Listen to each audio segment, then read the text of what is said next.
ராணிப்பேட்டை மாவட்டம் அரக்கோணம் அருகே இளைஞர் தடியால் அடித்து கொல்லப்பட்ட வழக்கில் கணவன் மனைவி உட்பட 3 பேரை தாலுகா போலீசார் கைது செய்துள்ளனர். திட்டம் போட்டு கொலையை அரங்கேற்றியவர்கள் சிக்கியது எப்படி? ராணிப்பேட்டை மாவட்டம் அரக்கோணத்தை அடுத்த கீழாந்தூர் பகவதி நகரைச் சேர்ந்தவர் சங்கர். கட்டட மேஸ்திரியான இவரது மனைவி 35 வயதான கவிதா. இவர் சித்தால் வேலை செய்து வருகிறார். திருவள்ளூர் மாவட்டம் திருத்தணி அருகே உள்ள பிடி புதூர் பகுதியைச் சேர்ந்தவர் ஹேம்நாத். டீ மாஸ்டராக வேலை செய்து வரும் இவருக்கும் கவிதாவுக்கும் பழக்கம் ஏற்பட்டதாக கூறப்படுகிறது. நாட்கள் செல்ல செல்ல கவிதாவுக்கு தொடர்ந்து ஹேம்நாத் பாலியல் தொல்லை கொடுத்து வந்துள்ளார்.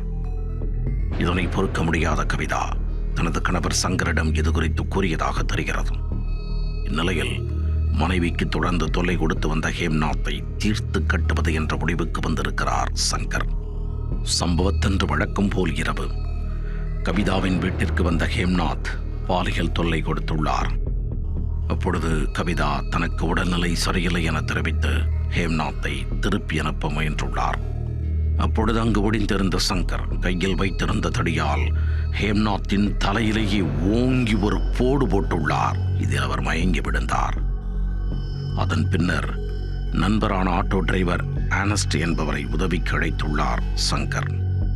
ஆட்டோவுடன் ஆனஸ்ட் அங்கு வந்ததும் ஹேம்நாத்தை ஆட்டோவில் தூக்கி போட்டுக்கொண்டு மூவரும் தணிகை போலூர் அல்லியப்பன் தாங்கல் ஏரி பகுதிக்கு சென்றுள்ளனர். அங்கு மயக்கம் தெளிந்தெழுந்த ஹேம்நாத்தை மீண்டும் தடியால் கொடூரமாக தாக்கியும் கத்தியால் வெட்டியும் கொலை செய்துள்ளனர். அதன் பிறகு உடலை அங்கேயே போட்டுவிட்டு தப்பிச் சென்றுள்ளனர்.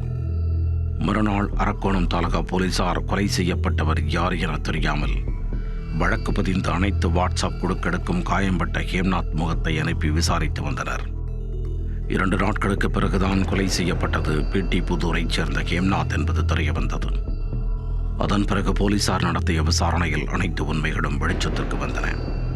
கொலையாளிகளான சங்கர், கவிதா மற்றும் கொலைக்கு உடந்தையாக இருந்த சங்கரின் நண்பர் ஆனஸ்ட் ஆகிய 3 பேரையும் தாலுகா போலீசார் கைது செய்தனர்.